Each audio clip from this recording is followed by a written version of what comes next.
Anda masih menyaksikan Breaking News Kompas TV, Saudara, bersama saya Niputu Trisnada. Saudara, 2 pekan usai bencana banjir dan juga longsor, puing-puing dan tumpukan kayu di Kabupaten Pidijaya Aceh mulai dibersihkan. Pembersihan dan distribusi bantuan untuk warga melibatkan 4 ekor gajah terlatih.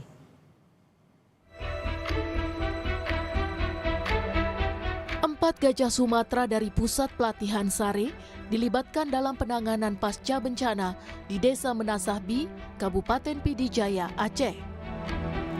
Gajah-gajah tersebut ditugaskan melintasi medan berat berbahaya di Kecamatan Merah II yang tidak terjangkau alat berat. Gajah-gajah ini membantu membersihkan puing dan tumpukan kayu sisa banjir bandang dahsyat pada 26 November lalu. Tak hanya itu, 4 ekor gajah juga mengangkut bantuan untuk warga dan mencari korban hilang. Target kita kemarin itu sekitar 7 hari lah, mungkin lebih kurang ya kan. Mungkin ya kita lihat-lihat titik aja, kita pun pembersihan yang di samping-samping rumah warga yang nggak bisa buka pintu, yang ada kayu-kayu masuk di dalam rumah ya kita tarik. Ya kita hanya kasihan sama masyarakat ya kan. Nah itu sasaran kita gitu. Desa Menasahbi di Kabupaten Pidijaya termasuk di antara titik paling parah terdampak bencana. Pemanfaatan gajah untuk bantuan bencana merupakan praktik yang telah lama dilakukan di Aceh, terutama setelah tsunami dahsyat tahun 2004.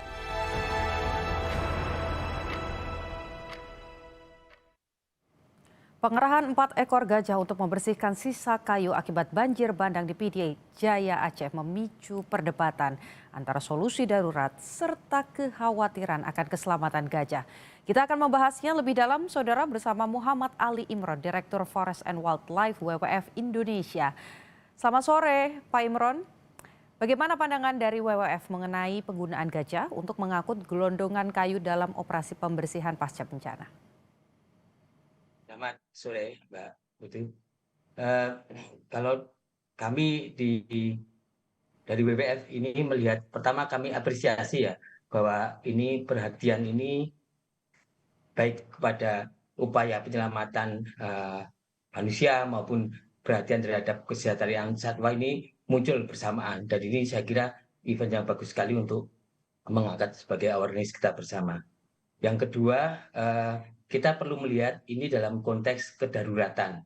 Jadi kami melihat bahwa dalam situasi seperti ini, situasi utama situasi darurat ya, segala upaya digunakan untuk membantu mengevakuasi, menyelamatkan masyarakat yang saat ini sedang dalam posisi terdesak, sedang susah, dan kita mencoba melihat dalam perspektif ini.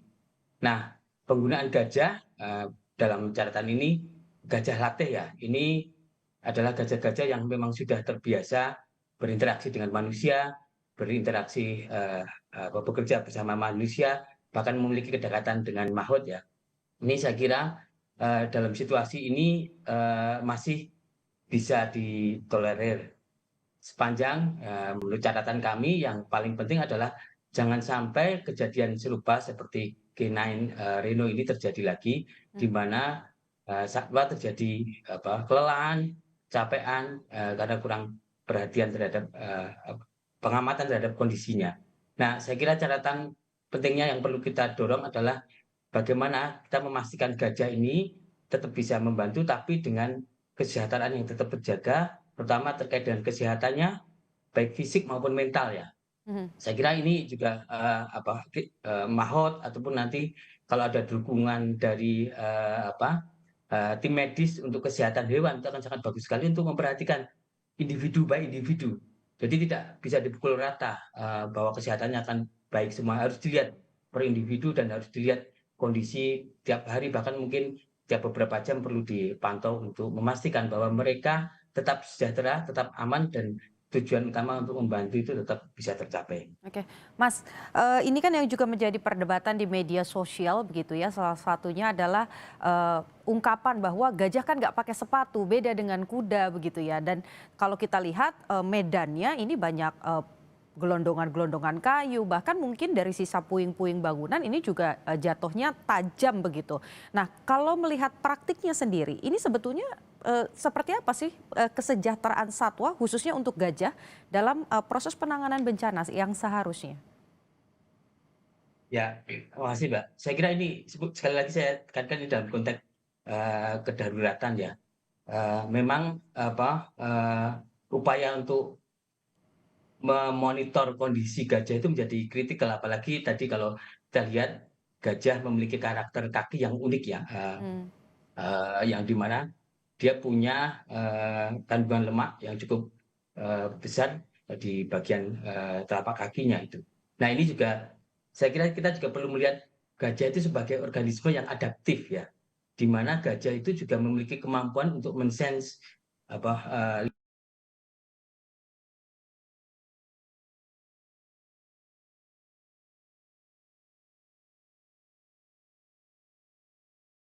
lingkungannya. Jadi gajah itu tidak seperti mesin yang berjalan apa adanya, maju suruh maju, enggak. Hmm. Mereka punya kemampuan untuk mendeteksi keberadaan objek-objek yang membahayakan.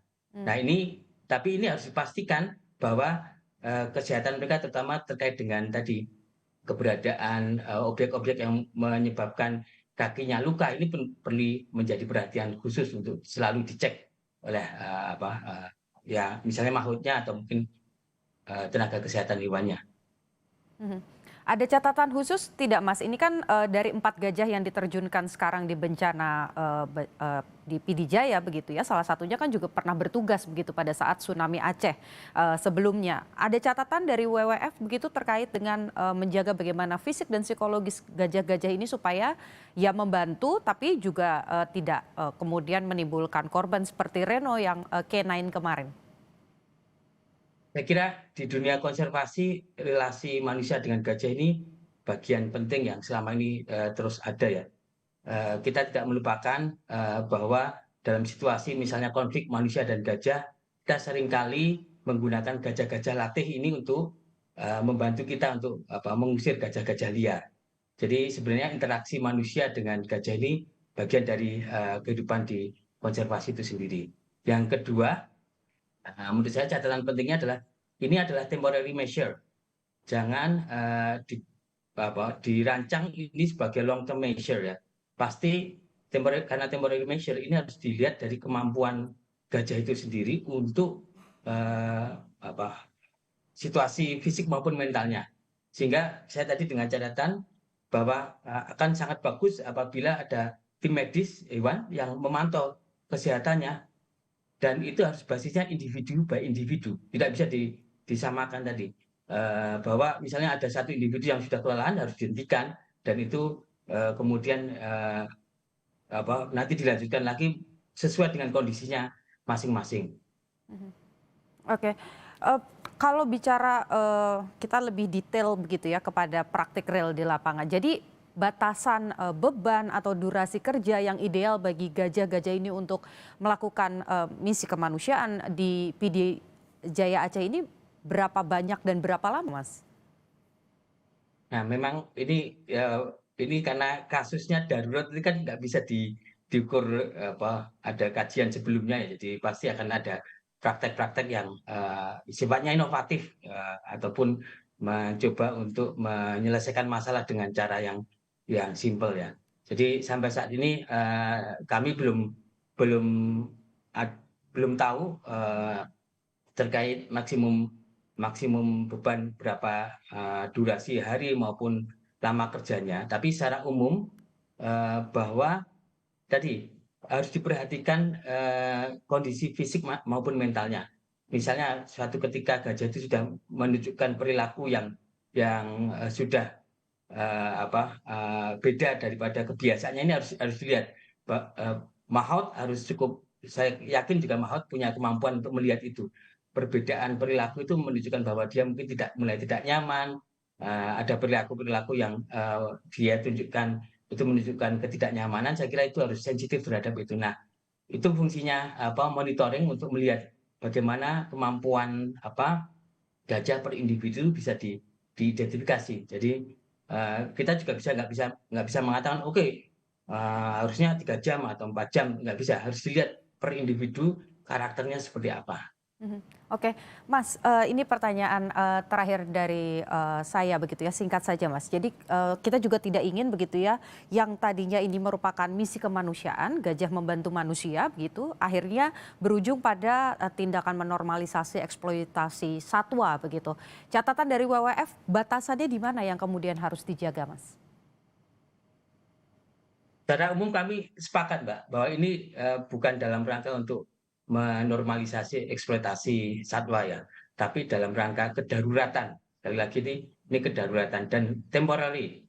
Dan menurut saya ini yang jadi titik kritikal adalah tujuan penggunaan gajah ini akan membantu mengakses wilayah-wilayah yang susah untuk diakses alat berat. Nah, kuncinya pada begitu alat berat sudah bisa dan memungkinkan untuk masuk itu harus diganti. Secepat mungkin untuk diganti. Jadi jangan nunggu nunggu dia kecapean sampai kemudian sakit dan bahkan mungkin semoga tidak terjadi ya. Ini kemudian mati dan lain sebagainya. Ini sudah mulai dihentikan. Dan saya kira akan sangat bijak apabila ini ditempatkan secara temporary dan let's say ini tidak ada angka yang pasti, tapi bayangan kami seperti manusia lah. Kalau kita bekerja full selama 7 hari, seminggu itu juga pasti ada rasa capeknya segala macam. Harus dilihat kondisi fisik maupun mentalnya dan kalau ada indikasi dia mulai kecapean fisik dan mentalnya harus dihentikan. Tidak perlu menunggu sampai misalnya batas let's say 5 hari atau 7 hari, tapi harus dilihat lagi kondisi fisik per individu dan mentalnya. Oke, baik, terima kasih. Ada catatannya dari WWF, artinya tim medis hewan harus memantau langsung di lokasi dan diperhatikan individu per individu, dan ini hanya sementara begitu ya. Jadi ketika jalannya sudah terbuka, yang membersihkan alat berat, bukan gajah, untuk tidak menormalisasi adanya eksploitasi hewan. Terima kasih banyak Bapak Muhammad Ali Imron, Direktur Forest and Wildlife WWF Indonesia, sudah berbagi dengan Kompas TV. Saudara, Breaking News Kompas TV akan kembali usai jeda.